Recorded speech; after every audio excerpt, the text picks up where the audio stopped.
top stories this evening, sponsored by Courts Bringing Value Home.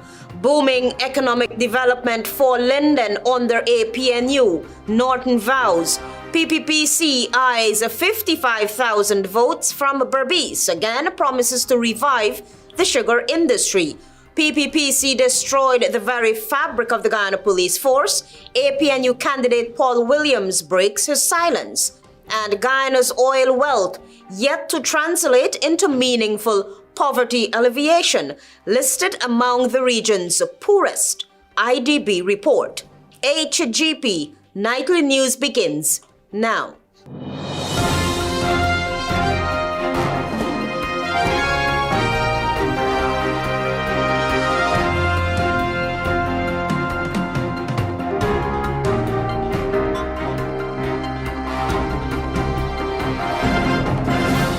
Good evening to our viewers here in Guyana and online. I'm ALETHEA Grant with the Monday 21st July 2025 edition of the HGP Nightly News. This is what you need to know this evening.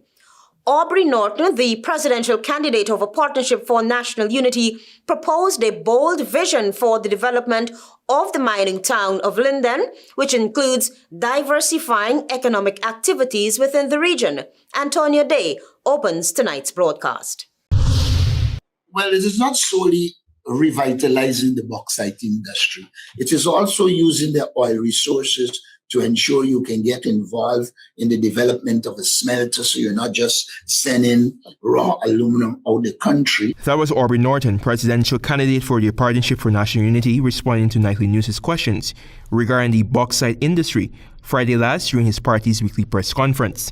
Mr. Norton observed that the market for products like aluminum is growing, and the Partnership for National Unity coalition, once in office, will explore avenues to diversify Region 10's economic activities way beyond the bauxite industry that residents heavily rely on for their sustenance. We believe, for instance, that we can develop a proper tile industry. Linden has some of the best soils, clay to do tiles, etc.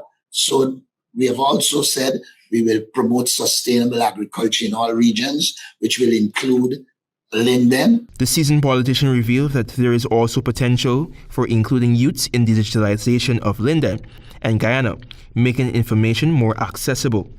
Under an APNU-led government, Linden will experience holistic development, the party leader assured. So there are a plethora of things that we will do to increase bauxite production and probably another bauxite company or so, and diversify the economy of Region 10. Antonia Day reporting for the HGP Nightly News. The governing People's Progressive Party Civic turned up the heat in BERBICE on Sunday as President Irfan Ali and the General Secretary of the party, Barrett Jagdeo, pushed BERBICians for a vote target while defending the sugar industry. Find out more from Tiana Cole. President Irfan Ali appealed for 55,000 votes from Region 6 as he pledged to continue reviving the sugar industry. He also warned supporters about the dangers of electing a minority government.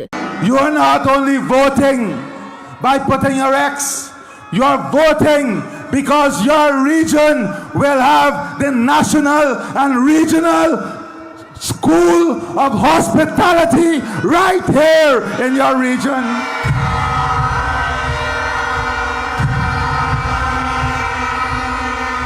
You're not only voting because we're going to keep sugar alive and keep those sugar jobs alive. You're voting because we will give our sugar workers more, and we want them to be part of the ownership of the industry.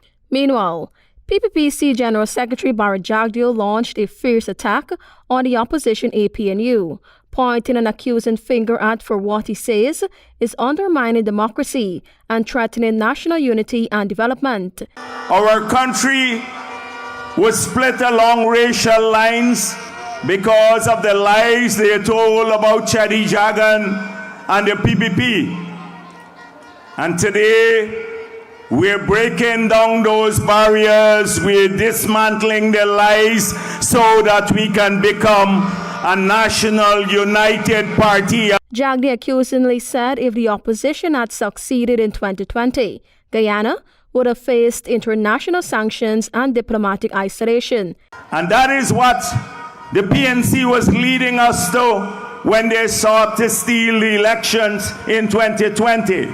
He also accused the former administration of systemic discrimination against Region 6 and said the PPPC has reversed much of that with large-scale infrastructure and social programs.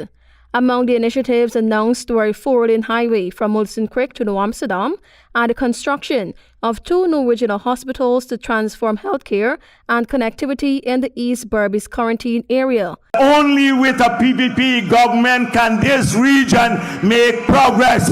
Jagdeo reserves his sharpest criticism for the opposition's proposed policies on sugar, warning that, if implemented, they could result in 4,500 job losses and a collapse of a sector still vital to the regional economy. With the September 1 date looming, he called on Region 6 voters to deliver 55,000 votes to ensure a decisive PPPC victory. We will continue to work to ensure that the cost of living comes down to everyone. Tiana Cole reporting for the HGP Nightly News.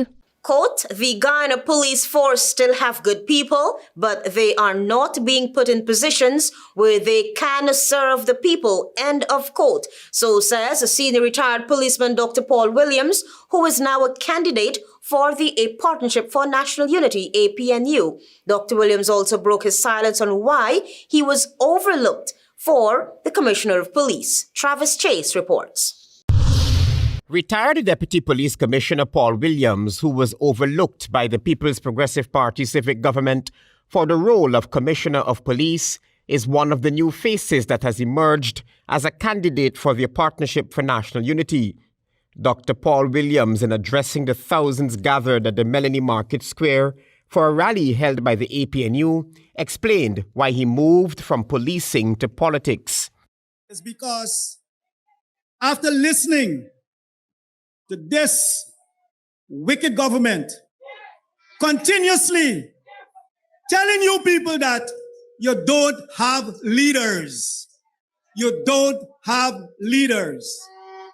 And I was waiting for the opportunity to finish my service and now to step up to show that we have leaders. The retired policeman, who finally broke his silence on why he was not appointed Commissioner of Police, said he had refused to be a candidate for wickedness and corruption for the PPP regime.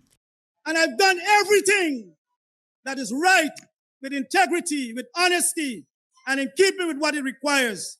But they see it fit to set me aside because they know I would not have been one of their candidates for wickedness and corruption. Without referencing the 2025 United States International Narcotics Control Strategy Report, which states that corruption within law enforcement, bribery and nepotism in the public sector and political entities further complicate the fight against drug trafficking, Mr. Williams further accused the government of using and destroying the Guyana police force. Destroy every fabric of the culture that is built by our persons, our predecessors. They have destroyed all the camaraderie and everything in the force. They have burned bridges with those retired senior officers, both from the joint services, and who could have still lent a helping hand in terms of bringing them through these situations and circumstances. But no, they need those who they can make puppets and those who can go with their bids and continue with the wrong. And still you want to see those people serving you? No way. Mr. Williams urged youths especially to stay away from crime, not to fall into the traps of the police, and that they should cease responding to street names such as Scrapes and Killer. On the issue of contracts, Mr. Williams posited that not only will the APNU government give contracts, but contracts that can sustain lives. Some of you feel good because, you know why? I get in a little bread, I get in a little food. Come on, man. Anytime you just depending on getting a little bread and a little food, you are allowing somebody to dictate your life. How you eat, how you sleep, where you go, despite you're adults. Why you want a little food? I think by now you should be thinking You want to cook a pot of food so you could share, you can give. That is what you need to think of. Not no pot of food, not no little food or a eat of bread. Come on, there's much more than that. And APNU is going to give you that opportunity. Travis Chase, HGP Nightly News. Thanks, Travis. Join us after the break. We have more news for you. Welcome back with the HGP Nightly News. Former People's National Congress reform member Germaine Faggera has thrown his support behind President Irfaan Ali for a second term. He said his decision came after deep analysis of the local political landscape and belief in President Ali's transformative vision for Guyana. Antonio Day has that story. Germaine Faggera, former parliamentarian on the Partnership for National Unity, APNU, has endorsed President Irfaan Ali and positive that he deserves a second term in office. During an interview over the weekend on the podcast Starting Point, Faggera further expounded on why he will throw his support behind President Ali. Whether you want to accept it or not, the facts and the evidence are there for all to see. It is tangibly out there. You could see the transformation, irrespective of the road network and agriculture and all of the respective sectors. It is being seen. Faggera, who was also the chairperson for the Public Accounts Committee, emphasized that this year's elections should be guided by reason, evidence, and vision, rather than blind loyalty to name, race, or popularity. The electorate has to be very conscious of those realities and the leadership that was provided to bring about those realities and make an informed decision. He added that citizens must choose leaders based on their service to the people and their ability to navigate a changing global landscape. I believe President Irfaan Ali, with some of his imperfections, like all leaders, there's no leader in this country who hasn't erred. But I believe his leadership far outweighs his imperfections. I believe he's committed to the development of this country. Faggera, once a harsh critic of the PPPC, repeatedly chastised the incumbent for what he said was a clear picture of the hypocrisy of the ruling regime's approach to good governance. Just 14 days ago, he said he regretted that under his tenure as chairman of the PAC, he was unable to scrutinize public spending under the PPPC government. He, however, said that the PAC was able to implement a more structured and rigorous approach to its proceedings. This included enforcing strict timelines for responses to audit queries, ensuring the mandatory presence of key accounting officers at hearings, and strategically utilizing the Auditor General's expertise to prioritize high-risking audit findings. He's now in full support of the very party he condemned. Antonio Day reporting for the HGP Nightly News. Thanks, Antonio. Despite being one of the fastest growing economies in the hemisphere due to oil wealth, Guyana is among countries with the highest poverty and extreme poverty rates in Latin America and the Caribbean. This is according to a November 2024 report by the Inter-American Development Bank. Find out more from Tiana Cole. The report, titled quote-unquote 10 Findings About Poverty in Latin America and the Caribbean, identifies Venezuela, Honduras, Guatemala, and Guyana as the four nations where more than half of the population lives in poverty, and over 30% face extreme poverty. These statistics place Guyana in a troubling category, especially when compared to countries like Chile and Uruguay, which report poverty rates of 11% and 14% respectively. Quote unquote, if one's policy objectives were to reduce the number of countries with high rates of poverty, these are obvious candidates, the report noted. The findings are alarming given that Guyana began commercial oil production in 2020 and has since recorded significant economic growth. According to the International Monetary Fund, IMF, the country's real GDP expanded by more than 100% between 2020 and 2024, fueled by offshore crude exports.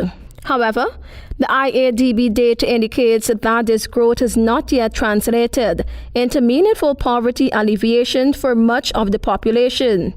The World Bank, in its separate analysis, warned that all sectors' capital-intensive nature often limits direct job creation, leaving large sections of the population vulnerable, particularly those in rural and interland communities.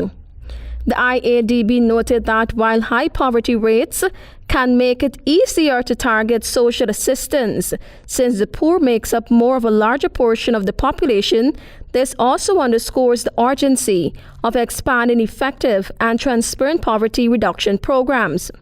With poverty and inequality remaining high, citizens and civil society groups have been increasingly vocal in calling for greater investments in education, healthcare, housing, and job creation across all regions of the country.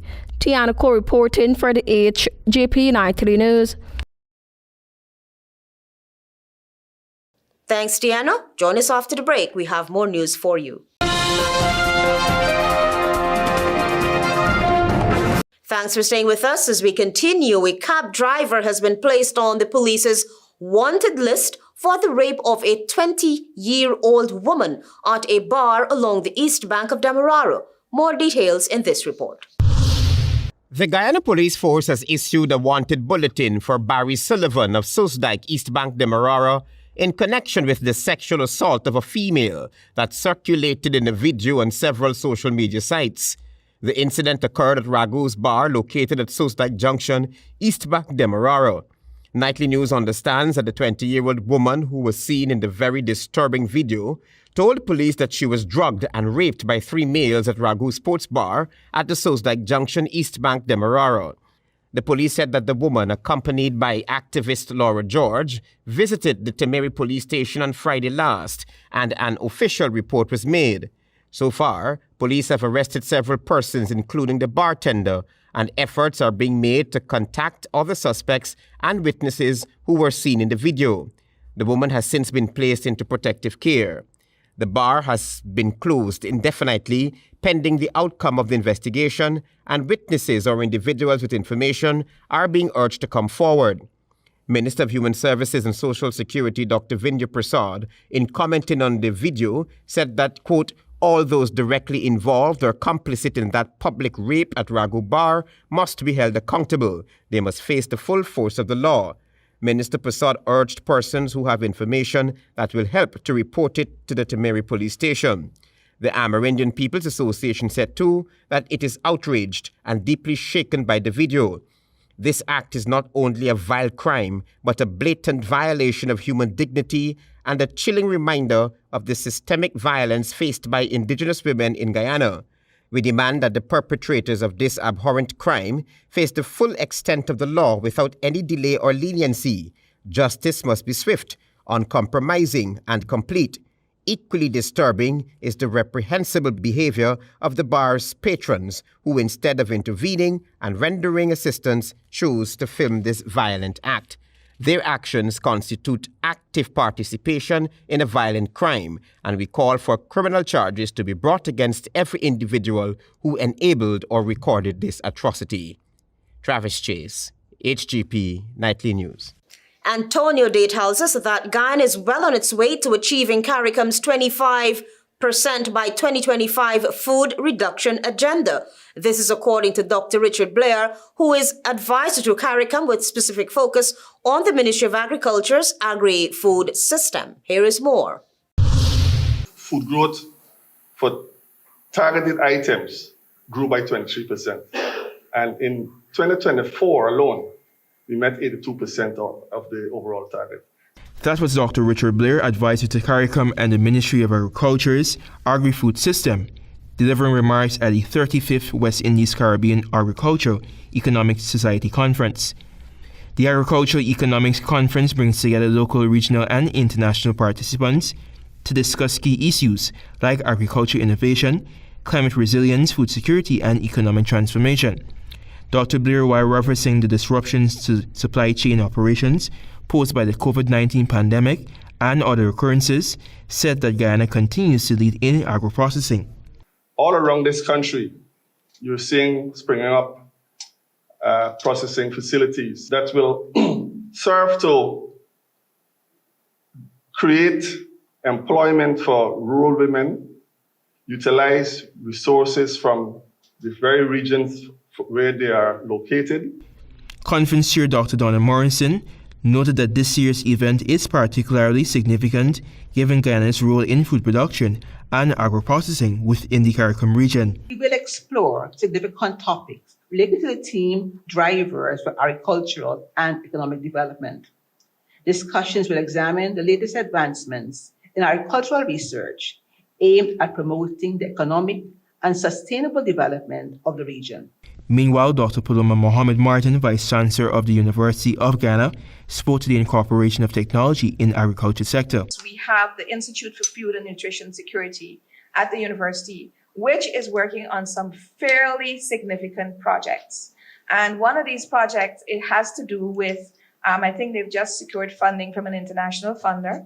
And this is to create warehousing in Guyana for food supplies that are surplus from across the region. The 5-day conference will feature presentations and panel discussions on key sub-themes such as agriculture, food and nutrition, transportation and infrastructure, tourism, the environment, the blue economy, innovation and entrepreneurship, and agricultural trade, highlighting priorities for sustainable development and economic resilience in the region. It is being hosted at the College of Medical Science, University of Ghana, Turkang, under the theme Drivers for Agriculture and Economic Development. The conference concludes on Friday. Antonio Day reporting for the HGP Nightly News. Thank you, Antonio. Stay tuned. Regional news is up next.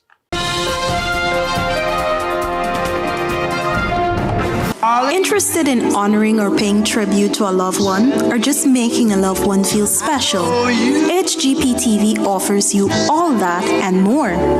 Air your birthday greetings, death announcements, and wedding anniversaries on HGP TV today. HGP TV offers affordable prices, convenience, and great services. Call us on 220-3660 or email us at sales@hgptv.com.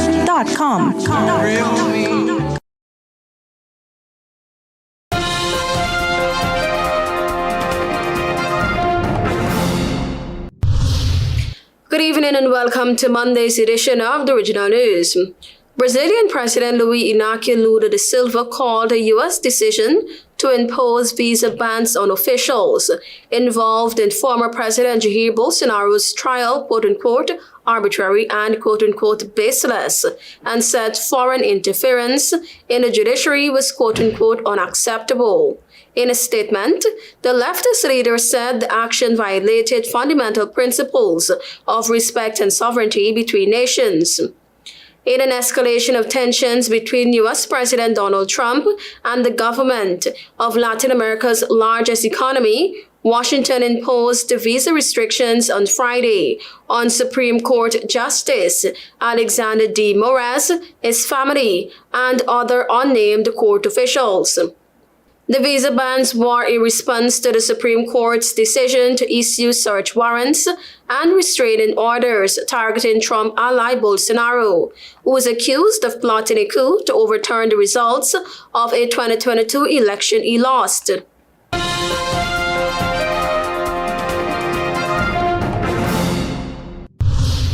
Over 200 Venezuelans who were deported from the United States on allegations of gang membership earlier this year and detained in an El Salvador jail arrived home to Caracas on Sunday. The release was part of a coordinated prisoner exchange with 10 Americans held in Venezuela returned to the United States. Officials from all three countries said.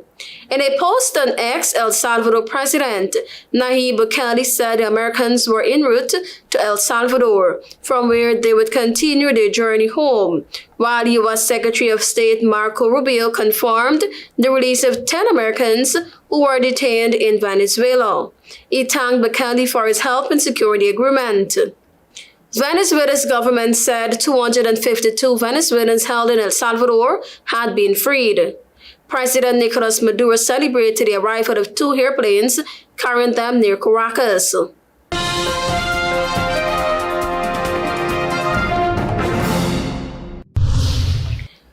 Trinidad and Tobago is now under a state of emergency following a proclamation by President Christine Carla Kangaloo in response to a widespread and coordinated national security threat. In a statement issued, the president said she was satisfied that a public emergency had arisen, citing recent developments, quote-unquote, of such a nature and on so extensive a scale as to be likely endanger public safety. The state of emergency took immediate effect nationwide. The move came after a formal recommendation from Police Commissioner ALETHEA based on intelligence pointing to the existence of a sophisticated criminal network operating from inside the prison system. According to the Trinidad and Tobago Police Service, the network uses smuggled mobile phones to facilitate encrypted communications between inmates and outside operatives. It is allegedly behind a series of planned attacks targeting senior police, members of the judiciary, the DPP's office, and prison officials. The TTPS says the group is linked to high-level crimes, including kidnappings, extortion, home invasions, and attempt to infiltrate state-funded programs. Thank you for watching. I am Tiana Cole.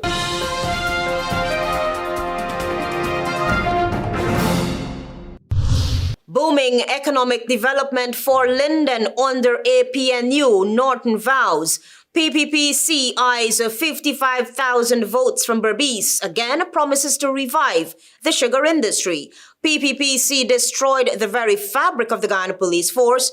APNU candidate Paul Williams breaks his silence. And Guyana's oil wealth yet to translate into meaningful poverty alleviation, listed among the region's poorest IDB report. Those are our major headlines. For these stories and more, please go to our website. It's www.hgptv.com. I'm ALETHEA Grant. Thanks for watching.